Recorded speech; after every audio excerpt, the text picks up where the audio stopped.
New ইয়র্কের আকাশে যেন এক নতুন ইতিহাস লেখার অপেক্ষা। আগামী নভেম্বরে যুক্তরাষ্ট্রের নিউ ইয়র্কে হচ্ছে সাধারণ নির্বাচন, আর এতে জয়ী হলে জোহরান মামদানি হবেন এ শহরের প্রথম দক্ষিণ এশীয় মেয়র। সঙ্গে হবেন প্রথম মুসলিম ও ভারতীয় বংশোদ্ভূত মেয়র।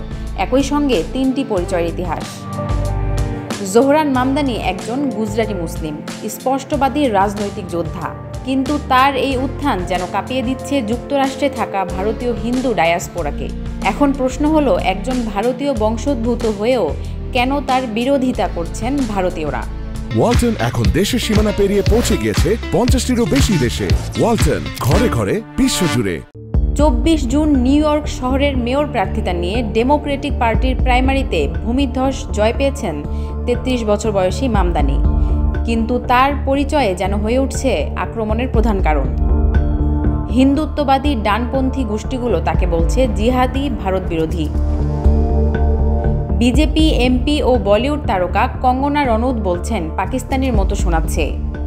এই আক্রমণ শুধু কথায় সীমাবদ্ধ নয়, ভারতীয় ডায়াসপোরার একাংশ পকেটের টাকা খরচ করে আকাশে উড়িয়েছে ব্যানার, যেখানে বলা হচ্ছে গ্লোবাল ইন্তিফাদা থেকে নিউ ইয়র্ককে বাঁচান, মামদানিকে প্রত্যাখ্যান করুন। ভারতীয় সংবাদ মাধ্যম দাবি করছে জোহরান নাকি ভারত বিরোধী সংগঠন থেকে অর্থ পেয়েছেন।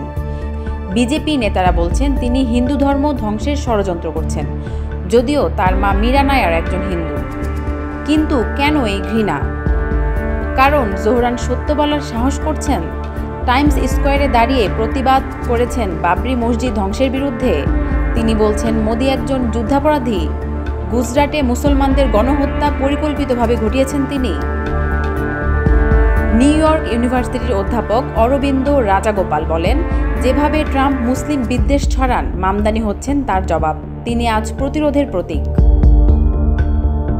তবে সব ভারতীয় মামদানির বিরুদ্ধে নয়।